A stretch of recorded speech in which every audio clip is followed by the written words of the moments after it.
የአሜሪካው ፕሬዝዳንት ዶናልድ ጄ ትራምፕን ጨምሮ በአሜሪካ የሚገኙ መገናኛ ብዙሃን ከኢራን ጋር የሚፈረመው ስምምነት በዛሬው ዕለት ይፈረማል ሲሉ እየገለጹ ይገኛሉ።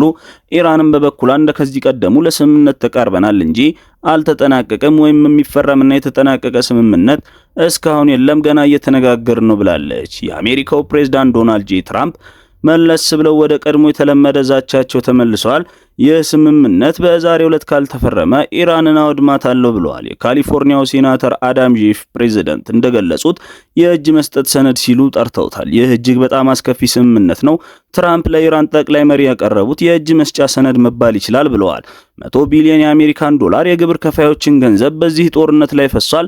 14 አሜሪካውያን ውድ ሕይወታቸውን ከፍለዋል። በመጨረሻ ያገኘነው ስምምነት እርሱ ማለትም ትራምፕ ይህንን አላስፈላጊ ጦርነት ከመጀመሩ በፊት ቀድሞውንም ክፍት የነበረ ወሽመጥ መልሶ ማስከፈት ብቻ ነው ብለዋል። በሌላ በኩል ቀጠናውን ጉድ ያሰኘ ሌላኛው ዜና ደግሞ በኢራን ሚሳኤሎች በተደጋጋሚ ስትመታ የነበረውና በርካታ ውድመት የደረሰባት የተባበሩት አረብ ኤምሬትስ በይፋ ሚስጥራዊ ስብሰባ ከኢራን ጋር ባደረገችው በኋላም ለኢራን 10 ቢሊዮን የአሜሪካን ዶላር ለመስጠት መስማማቷ ተዘግቧል። ከዚህም ውስጥ 3 ቢሊዮን የአሜሪካን ዶላር ማስተላለፏን ተመልክቷል። ይህም በቀጠናው ጉድ ያሰኘ ዜና ሆኗል። የቀጠናውን የወደፊት ሁኔታ በተመለከተ ተንታኞች እንደተናገሩት እንዳለው ከሆነ መላው የአረብ ሀገራት አሁን ላይ ደጋግሞ ሁኔታውን በማሰብ አማራጭ ደህንነት ጥላ እየፈለጉ እንደሆነና ከኢራን ጋር መስማማት ግድ የሚለው ጉዳይ እንደሆነ አምነውበታል ሲሉ መገናኛ ብዙሃን እየዘገቡ ነው። ሰላም ጤና ይስጥልን የተከበራችሁና የተወደዳችሁ ቤተሰቦች፣ ቻናላችን አዲስ ነው፣ ሰብስክራይብ በማድረግ እንዲሁም ቪዲዮቻችን ሌሎች ሰዎች ጋር እንዲደርሱ ላይክ እንዲሁም ሐሳብ አስተያየታችሁን ኮሜንት ቦክስ ላይ አስቀምጡልን። ወደ ዝርዝር መረጃው ስናቀና በቅድሚያም በመካከለኛው ምስራቅ ለወራት የቀጠለውን አውዳሚ ጦርነት በአስቸኳይ ለማቆም የዩናይትድ ስቴትስ ኦፍ አሜሪካና የኢራን ኢስላሚክ ሪፐብሊክ በፓኪስታንና በኳታር አሸማጋኝነት በዛሬው ዕለት በበይነ መረብ ተገናኝተው ታሪካዊ የተባለውን የመግባቢያ ሰነድ በኤሌክትሮኒክስ ፊርማ ያጸድቃሉ ተብሎ ተሰማ። በአውሮፓዊቷ ሀገር ስዊዘርላንድ በጄኔቫ ይፈረማል ተብሎ ሲጠበቅ የነበረው ስምምነት አሁን ላይ በበይነ መረብ ተደራዳሪዎቹ በየሀገራቸው ሆነው ይፈርሙታል ተብሏል። ፕሬዝዳንት ትራምፕ ዛሬ ሌሊቱን በሰጡት መግለጫ ነገ ይህ ስምምነት በእርግጠኝነት ይፈረማል ሲሉ እርግጠኛ ሆነው ተናግረዋል። ታዋቂው የዜና አውታር አክሲዮስ የዜና ወኪል እንደዘገበው ይህ ስምምነት የተኩስ አቁምን ለተጨማሪ 60 ቀናት የሚያራዝም ሲሆን ስትራቴጂካዊውን የሆርሙዝ ወሽመጥንም ዳግም ክፍት የሚያደርግና በኢራን የኒውክሌር መርሃ ግብር ዙሪያ አዳዲስ ድርድሮችን የሚያስጀምር ነው ተብሏል። ይህ ስምምነት በፓኪስታን፣ በኳታር፣ በግብጽና በቱርክ አሸማጋይነት ላለፉት 3 ወራት ያክል የተካሄደውን እጅግ አድካሚ የዲፕሎማሲ ድርድር ውጤት ነው ተብሎለታል። ስምምነቱ በቀጠና ያለውን ጦርነት ሙሉ በሙሉ ከማስቆም ባሻገር ክፉኛ የተናገረውን የዓለም የነዳጅና የኃይል ገበያ ያረጋጋል ተብሎም በብዙዎች ዘንድ ታምኖበታል። የፓኪስታኑ ጠቅላይ ሚኒስትር ሻህባዝ ሸሪፍ በትናንትናው ቀዳሚ ዕለት በማህበራዊ ትስስር ገጻቸው ባሰፈሩት መልእክት ከመቼውም ጊዜ በበለጠ ለሰላም ስምምነት እጅግ ተቃርበናል፣ በሚቀጥሉት 24 ሰዓታት ውስጥም የመጨረሻው ስምምነት ይጠናቀቃል ተብሎ ስለሚጠበቅ ፓኪስታን ይህንን ተከትሎ የሰላም ስምምነቱን በኤሌክትሮኒክስ በኢንተርኔት አማካኝነት እንዲፈረም ዝግጅቱን አጠናቃለች ብለዋል። በሚቀጥለው ሳምንት የቴክኒክ ደረጃ ውይይቶችም ይጀምራሉ ብለዋል። ይህንን የጠቅላይ ሚኒስትሩን መልእክት ተከትሎ የፓኪስታን የውጭ ጉዳይ ሚኒስትር የኤሌክትሮኒክስ ፊርማ ስነ ስርዓቱን ፕሮግራም በዛሬው ዕለት መያዙን ይፋ አድርገዋል። የአሜሪካው ፕሬዝዳንት ዶናልድ ጄ ትራምፕ ዛሬ ሌሊቱን በሰጡት መግለጫ በትሩዝ ሶሻል ማህበራዊ ሚዲያ ገጻቸው ባሰፈሩት ጽሑፍ እንዳረጋገጡት ስምምነቱ በእርግጠኝነት ዛሬ እሁድ ይፈረማል፣ መርሃ ግብርም ተይዞለታል። እንደተፈረመ ወዲያውኑም የሆርሙዝ ወሽመጥ ለማንኛውም አካል እንደ በፊቱ ክፍት ይሆናል። አሁን ከኢራን ጋር ያለን ግንኙነት ከቀድሞቹ አስተዳደሮቹ እጅግ የተለየና የተሻለ ነው ሲሉ በኩራት አስታውቀዋል። ነገር ግን ፕሬዝዳንቱ ወታደራዊ ዛቻቸውንም አሁንም አላቆሙም።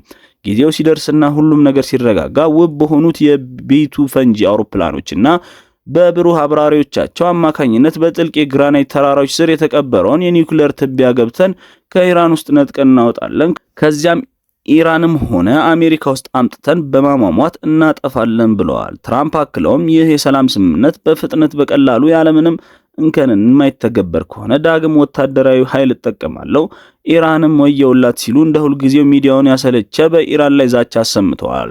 ስምምነቱ ለምን በአካል ሳይሆን በበይነ መረብ ወይም በቨርቹዋል አማካኝነት ሊፈረም እንደተፈለገ ለሲኤንኤን ለአክሲዮስ የዜና ወኪል መረጃ የሰጡ የአሜሪካና የአሸማጋይ ሀገራት ባለስልጣናት ዋናው ምክንያት ሎጂስቲካዊ መሆኑን ገልጸዋል። ከምክንያቶቹ አንዱ የአሜሪካ የድርድር ቡድን የሚመሩት ምክትል ፕሬዝዳንት ጄዲ ቫንስ በመሆናቸው ፕሬዚደንት ትራምፕ ሰኞ ማለዳ ወደ ፈረንሳይ ለቡድን 7 ወይም G7 ጉባኤ ከመጓዛቸው በፊት ወደ አሜሪካ ለመመለስ ጊዜ ስለማይበቃቸው ነው ብለዋል።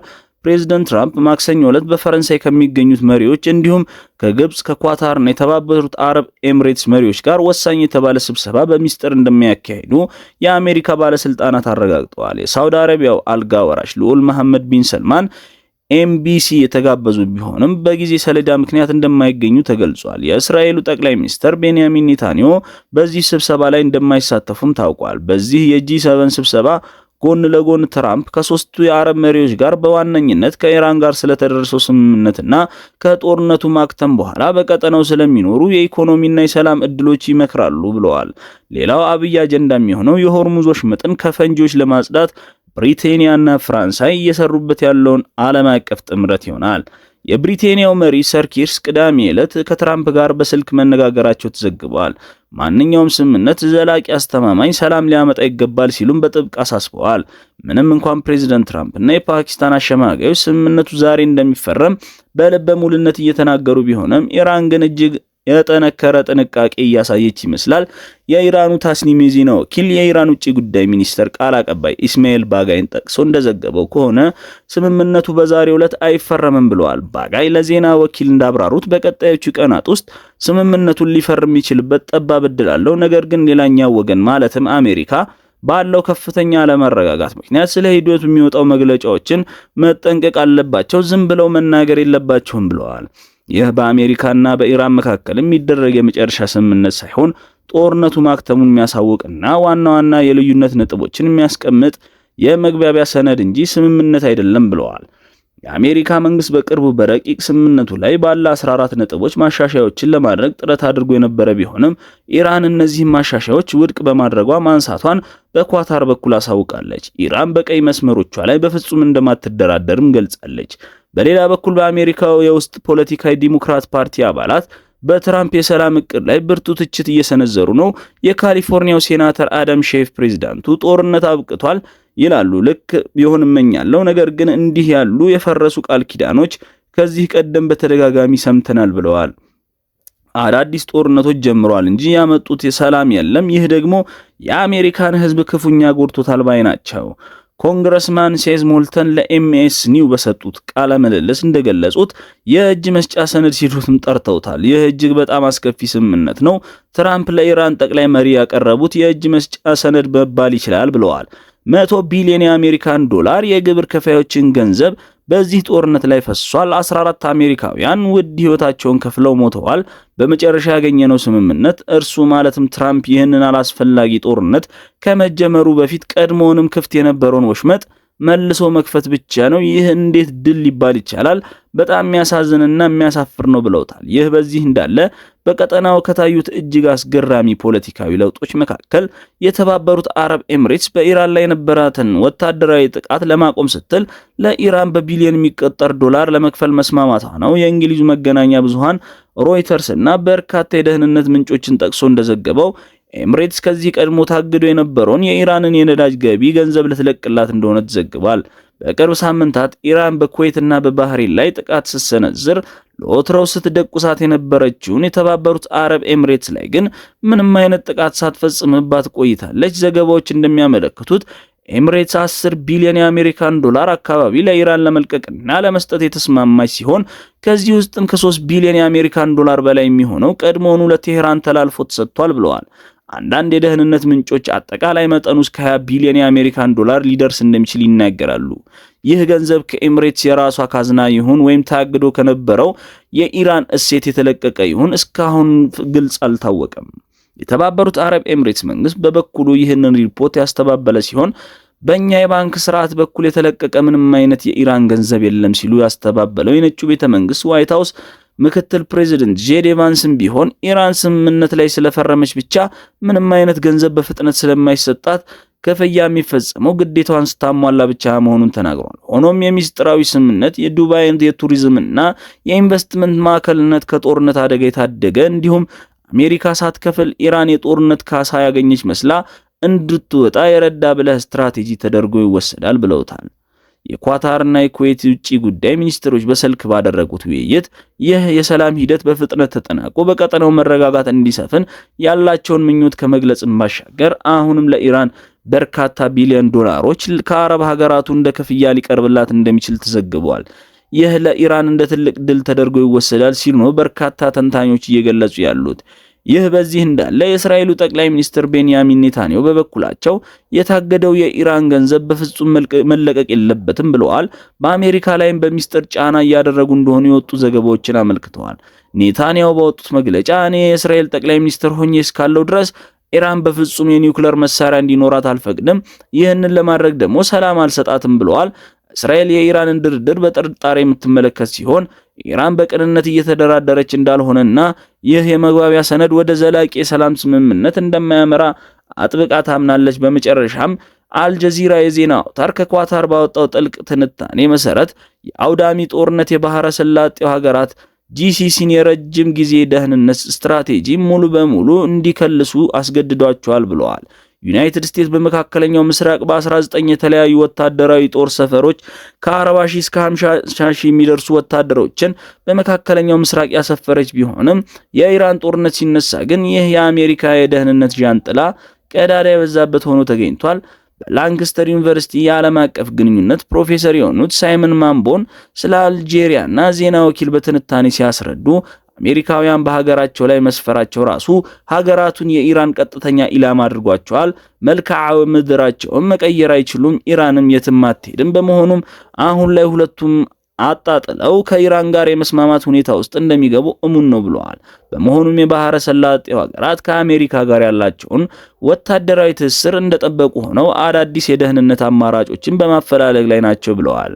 ለዚህ እንደማሳያው ባለፈው መስከረም ወር በሳውዲ አረቢያና በፓኪስታን መካከል የተፈረመው በአንደኛው ላይ የሚሰነዘር ጥቃት በሁለቱም ላይ እንደተሰነዘረ ይቆጠራል የሚለው የጋራ መከላከያ ስምምነትን በምሳሌነት ጠቅሰዋል። የአካዳሚክ ባለሙያ ማህበረሰቡ ይህ ጉዳዩን ሲያጠቃልሉ የባህረ ሰላጤው ደህንነት በዋሽንግተን አይፈጠርም፣ የሚፈጠረው የባህረ ሰላጤ ሀገራት ራሳቸውን መገንባትና ማጠናከር እንዳለባቸው ሲገነዘቡ ብቻ ነው ብለዋል። ምክንያቱም እሳት ሲነሳ ሁልጊዜም ዋጋ የሚከፍሉት ንጹህ ግለሰቦች ብቻ ናቸው ብለዋል።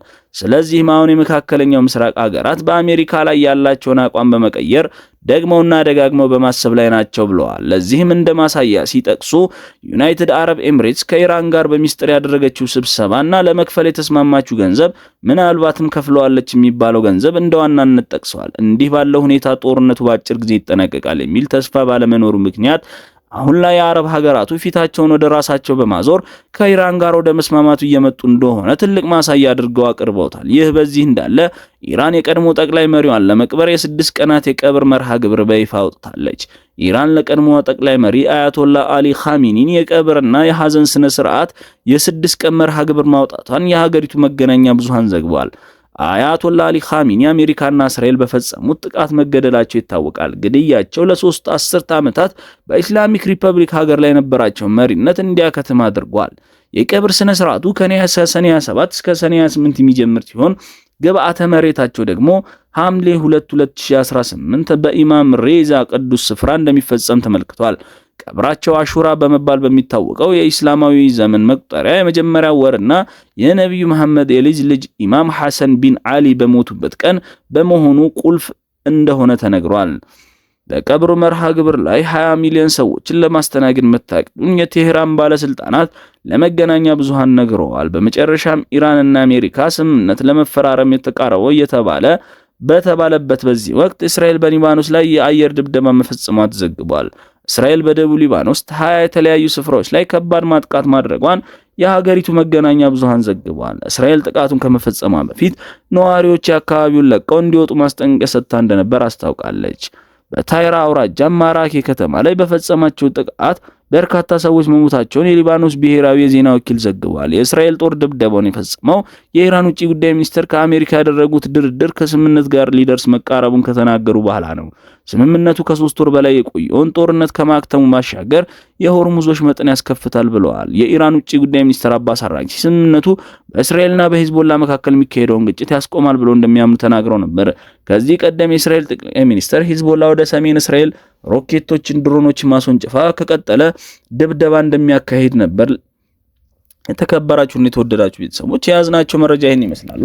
ቻናላችንን ሰብስክራይብ፣ ቪዲዮዎቻችን ደግሞ ሌሎች ሰዎች ጋር እንዲደርሱ ላይክ በማድረግ እንዲሁም ሐሳብ አስተያየታችሁን ኮሜንት ቦክስ ላይ አስቀምጡልን እንላለን። መልካም ቆይታ። ሰላም በእናንተ ላይ ይስፈን።